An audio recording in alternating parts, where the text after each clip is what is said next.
오늘은 사도신경 제11강 죄 용서에 대한 말씀, 죄를 용서받는 것과 이 말씀을 함께 나누도록 하겠습니다. 자, 먼저 서론입니다. 이 세상은 끊임없이 범죄가 발생한답니다. 요즘 대한민국의 대통령 되시려는 분도 한 분은 범죄가 이번에 5범 됐다고 그러더라고요. 5범이래요, 실제로. 그런 얘기가 있는데, 여하튼 이 세상은 끊임없이 범죄가 발생합니다. 2003년도에, 지금은 발표를 안 하는데 2003년도에 경찰청이 발표한 우리나라 범죄 시계라는 게 있어요. 무슨 얘기냐? 살인은 9시간 44분 만에 한 번씩 생긴답니다. 또 강도는 1시간 23분이면 한 번, 또 강간은 1시간 10분이면 한 번씩 일어난대요. 2003년도에. 지금 아마 더 짧아졌을 것 같습니다. 그런데 형사범죄 평균을 내면 17초마다 범죄가 일어나고 있대요. 고개 돌리는 순간, 다른 나라의 경우를 보면, 예를 들면 미국은요, 살인이 34분에 한 번 일어나고 2003년도에 강도가 1분에 한 번 일어난답니다. 미국은. 또 강간은 6분에 한 번씩 이루어지고 있대요. 그러니까 어마어마한 양의 범죄가 세상에 일어나고 있는 겁니다. 심각하죠? 이런 범죄가 일어나는 이유가 무엇이냐? 우리의 죄 때문이라고 성경은 말씀하고 있죠. 자, 그렇다면 죄란 무엇이냐? 죄의 개념. 먼저 우리는 하나님이 우리 인간을 창조하신 창조주이시고, 우리 인간은 하나님의 피조물이라는 것에서부터 출발해야 됩니다. 왜? 그래야만 창조주 하나님이 우리 인간의 주권자로서 입법자이며 통치자이며 심판자시라고 인정할 수 있으니까. 하나님이 나를 창조하셨다는 것을 부정하면 이미 하나님이 입법자고 또 통치자고 주권자고 심판이신 걸 인정하지 않는다는 얘기입니다. 그러니까 우리는 코아세르비의 탑성에 의해서 인간이 진화되었다, 이걸 믿는 사람은요, 절대로 죄관념이 없다는 거예요. 그러니까 창조 과학을 믿는 거지. 우리는 진화 과학을 믿지 않습니다. 창조로부터 시작되는 거. 그렇기 때문에 이 찰스 다윈을 통해서 나타난 진화론이 얼마나 교회에 악영향을 끼쳤는지 모릅니다. 인간은 하나님의 법을 지키는 것이 선이고 하나님의 법을 어기는 것은 바로 악입니다. 자, 그렇기 때문에 그러므로 죄의 기준은 하나님의 성품과 하나님의 법의 기준을 둔다는 거죠. 하나님의 성품과 반대되는 것이 죄고 하나님의 법에 반대되는 것이 곧 죄라는 겁니다. 자, 죄를 그렇다면 사람들이 잘 모르는 이유가 어디에 있느냐? 첫째로는 하나님을 알지 못하기 때문에 죄에 대한 바른 이해가 없어서 죄를 알지 못해요. 하나님을 알지 못하고 하나님을 창조주로 믿지 않으면 죄관념이 없다는 겁니다. 그러니까 내가 창조기사를 믿지 않기 때문에 죄관념이 없는 거예요. 하나님을 알지 못하는 사람은 죄를 다른 사람과의 관계 속에서만 정의하죠. 내가 사람한테 잘못한 게 없으면 죄가 아니야 라고 생각한다는 거죠. 그런데 죄를 강제적 규범인 법률을 어기는 것으로만 생각하고 있는 사람들, 그러니까 내가 범죄, 국가적인 법에 저촉되는 게 아니면 나는 죄를 지은 게 아니라고 생각하는 사람들, 이거 심각합니다. 왜냐하면 그리스도인들도요, 자기가 죄를 짓지 않았다고 생각하는 사람들이 너무 많아요. 그리스도인들이 남을 정죄하고 남을 비판하는 사람들은 이미 자기가 죄인이 아니라고 생각하는 겁니다. 죄인은요, 내가 죄인이고 수감되어 있다면 남을 핀잔을 둘 수가 없어요. 왜? 내 죄가 크니까. 그러니까 죄관념이 없는 사람일수록 불만, 불평, 비판, 정죄가 많다는 겁니다. 범죄의 뿌리는 그래서 결국 하나님께 대한 죄, 인간의 모든 범죄는 결국에 하나님께 대한 죄에서부터 비롯된 것이라는 겁니다. 이 죄의 개념을 이렇게 잘 알고 있어야 됩니다. 성경에 나오는 죄에 대한 용어들은 하타, 창세기 4장 7절에, 또 하말티아, 그렇게 마태복음 1장 21절에 나오고 있는데, 화살이 표적을 맞추지 못한, 관역을 맞추지 못한 거, 이게 죄라는 겁니다. 정확하게 무엇을 맞춰야 됩니까? 예수 그리스도를 맞춰야 되는데, 하나님의 말씀을 따라야 되는데 그것을 어긋나면 죄라는 거죠. 죄란 그래서 우리의 내적 성향이나 생각이나 행동에 있어서 능동적으로든지 수동적으로든지 하나님의 법을 어기는 것입니다. 자, 이러한 죄의 특성은 첫째로 죄는 하나님의 법을 어기는 것이라는 것. 하나님의 성품과 하나님의 법에 위배되는 것이 바로 죄.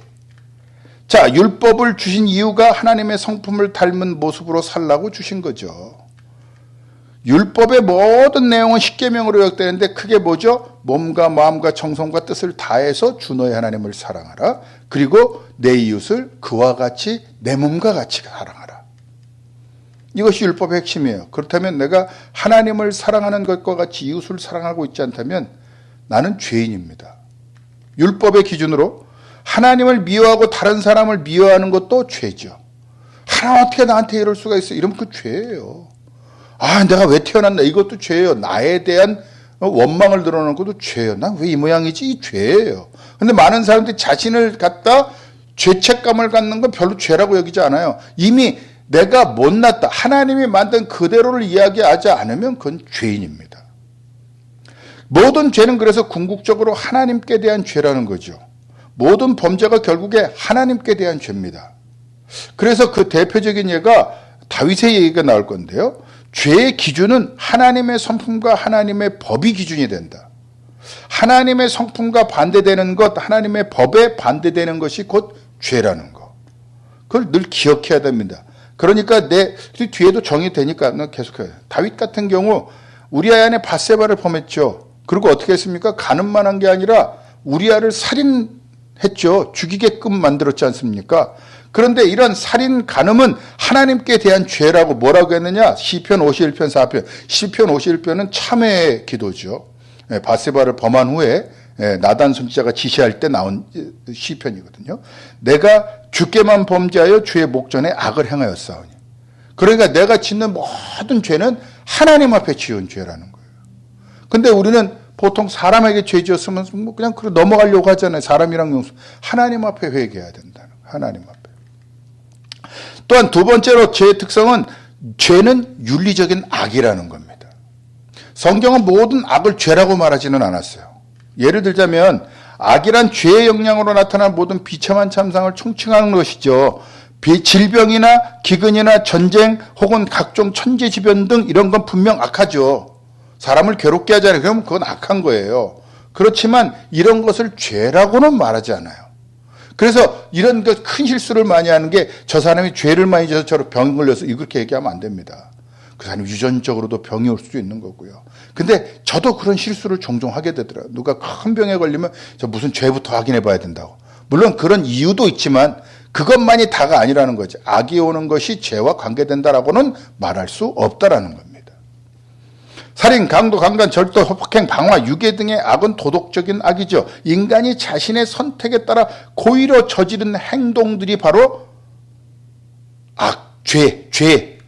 자, 그렇다면 죄는 도덕적 행동에 따라서 도덕적인 책임을 동반하는 윤리적인 영역을 말하는 겁니다.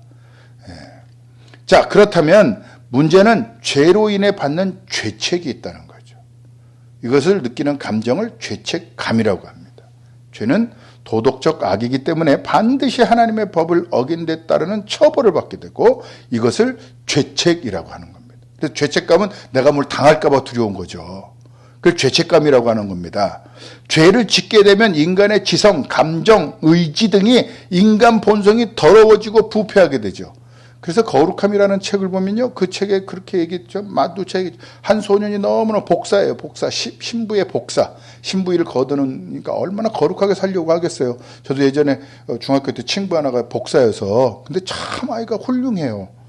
법에 신부님에게도 하나님 보시기에 나쁜 일을 하지 않으니 참 가톨릭 성도 중에서 저런 성도가 있구나. 중학교 때인데도. 근데 그 참 훌륭해요. 인격이 너무 좋아. 근데 이 친구가 어느 날 뭘 하나 훔쳤어요. 맛있는 걸 보고. 너무 배고파서. 훔쳐서 먹고 나서 신부님이랑 갔다가 길을 갔다 오는데 계속 어두운 데로 들어가서 자꾸 구렁텅이에 빠지는데도 막 계속 그러더래요. 예, 죄를 지으면요. 사람은 점점. 그래서 회개하지 않으면 계속해서 왜 우울증이 올까요? 회개하지 않으니까. 회개하면 우울증이 올 이유가 없어요. 그래서 우울증 온 사람한테 회개하라 그러냐. 우울증 온 게 무슨 잘못이냐고. 자기한테 빠져 있으니까 그게 죄거든요. 우울증의 원인은 근데 그 약도 먹어야겠죠. 먹지 말란 얘기가 아닙니다. 그러나 근본적인 것은 우울증은 죄책감으로부터 옵니다. 자, 넘어갈게요. 죄는 마음 안에 거한다는 겁니다. 만물보다 거짓되고 심히 부패한 것은 마음이다. 예레미야서 17장 9절에도 나옵니다. 마음은 인격체의 내적 중심부이며 모든 죄는 마음에서 나와서 지성, 감정, 의지의 전인격과 육체를 포함한 전인에게 영향을 미치죠. 우리가 생각한 대로 합니다. 나쁜 거 생각하면 끝내 나쁜 걸 해요. 그러나 은혜로운 걸 생각하면 성경 봐야지. 저도 요즘 새벽기도 해야지. 그걸 마음에 두고 생각하니까요. 막 피곤할 때 있습니다. 그래도 일어나요. 혼자라도 와서 기도해야죠. 기도해야 단 10분이라도 와서 기도해야죠. 성전을 채우라고 하셨거든요. 그러니까 성전에 나와서 기도하는 것 자체를 하나님이 엄청나게 기뻐하시더라고요. 자, 예수님의 죄와 마음에 관해서 대한 말씀입니다. 마음에서 나오는 것은 악한 생각과 살인과 간음과 음란과 도둑질과 거짓 증언과 비방이니. 마태복음 15장 19절. 우리 마음속엔요 거룩한 게 없어요. 그러니까 우리의 마음에 생각하는 것이 있다. 그러면 그 자체가 죄라는 거예요. 말씀으로 생각하는 게 아니라 내 마음으로 생각하니까. 내 마음은요 100% 나의 유익을 위합니다. 사람은 행동을 기준으로 죄를 측정하지만 성경은 행동만이 아니라 생각의 행함이 죄라고 합니다. 생각 자체를 하는 게 죄라는 거예요. 음욕을 품고 여자를 보는 자마다 마음에 이미 가늠하였는데 죽이는데 이거 간음입니다. 이쁘구나 이건 괜찮아요. 죽이는데 어떻게 좀 해볼까? 이게 간음이라는 거예요. 그러니까 엄청나게 예수님이 기준을 높여놓으신 거죠. 그러니까 내 마음대로 하는 건 100% 죄인입니다. 자, 죄의 뿌리는 그래서 교만이죠. 교만이란 뭐냐? 하나님의 법을 어기는 모든 죄의 밑바탕에는 교만이 자리 잡고 있는데, 교만이란 하나님의 자리를 인간이 차지하려는 것이죠. 그래서 하나님께 독립하여 자기 스스로 하나님처럼 높아지려고 하죠. 그래서 칭찬받기를 너무너무 좋아하잖아요. 우리는 어릴 때부터 칭찬받기를 너무 좋아하잖아요. 저도 그래요. 설교 은혜 받았습니다. 얼마나 좋은지 몰라요. 아내한테 제가 그랬어요. 좀 날 보고 웃어달라고. 칭찬받는 거니까. 그냥 웃어만 줘도 좋은 거예요. 칭찬받는 거예요. 칭찬받는. 그게 교만이죠. 교만은 자기 자신에게 몰두하며 자기 자신을 과대평가하게 만든다는 겁니다. 그래서 웃어달라는 거예요. 자꾸 나보고. 이게 교만한 겁니다. 교만은 자기의 생각만 옳고 다른 사람의 생각은 틀리다는 지적인 교만이 포함됩니다. 어제 딸에게 충격적인 얘기를 해서 제가 ENTP인데 ENTP는 자기 주장이 옳다고 생각한대요. 그리고 오늘 이 말씀을 제가 준비하는데 혼자 회개했습니다. 앉아서. 내 주장이 옳다고 내가 늘 주장하는구나. 주위에 보일 때. 나 교만하구나. 심히 교만하구나. 내 딸이 인정하는 교만함이 내게 있구나. 그리고 혼자서 말씀 준비하면서 회개했어요. 그래. 인정해줘야겠다. 남을 인정해줘야겠다. 자기가 정한 기준에 따라서 다른 사람들까지도 그렇게 살도록 강요한 윤리의 교만. 제가 아침에 강아지 데리고 산책 가는 걸 조금 자제해달라고 저한테 그러더라고요. 강아지 2마리니까 1마리 낑낑대서. 근데 제가 아침 일찍 일어나서 운동하는 사람이 올바른 거지. 제가 올바른 줄 착각하고 있더라고요. 자는 사람도 생각해줘야 돼. 난 주말에만 자는데. 그래서 회개했습니다. 그래서 오늘 또 잘 해줬죠. 하나님 없어도 자기 힘으로 살 수 있다고 생각하는 종교적인 교만 여러 가지 형태로 나타날 수 있죠. 나는 교회에서 내가 다 할 수 있다 이렇게 생각. 자, 그렇다면 죄의 결과는 뭡니까? 아주 간단하죠. 하나님이 주신 모든 관계가 파괴된다는 겁니다. 먼저는 하나님과 죄가 하나님과 나를 분리시킵니다. 그래서 예수 그리스도가 아니면 그래서 내 마음을 아무리 정하려고 해도 안 정해져요. 예수님을 찾아야죠. 예수님이 있어야 하나님과 관계가 맺어져요. 죄 용서가 되니까. 하나님과 분리된 자들은 장차 영원한 불못에 들어가서 영원토록 고통당하는 둘째 사망에 이르게 된다는 거죠. 이 인근 지역에 하나님과 분리된 자들이 하나가 되어지기를, 예수 그리스도를 하나가 되어지기를 간절히 소망합니다. 또 두 번째로 죄는 하나님과의 분리뿐만 아니라 다른 사람의 관계도 파괴합니다. 그 시한폭탄을 들고 다니는 사람. 죄는 죄가 뭐라고 해서 교만이에요. 교만. 자기만을 위하는 게 죄거든요. 내가 하고 싶은 것만 하고자 하면 관계가 파괴됩니다. 세 번째로 죄는 또한 사람과 자연과의 관계도 파괴했죠. 인간이 얼마나 이기적이면 자연을 마구 훼손했잖아요. 강아지하고 산책할 때 전 일부러 흙 있는 데를 좀 가요. 흙 좀 밟고 싶더라고요. 흙이 없어. 세멘 공구리밖에 없잖아요. 이게 얼마나 심각한 파괴인지를 몰라요. 그래서 싱크홀이 생기고요. 이 세멘 공구리 콘크리트 때문에 넘어갑니다. 자, 그렇다면 죄의 용서를 어떻게 해야 되느냐? 죄를 용서받는다는 것은 과거와 현재와 미래의 죄까지 모두 용서받는다는 것을 의미합니다.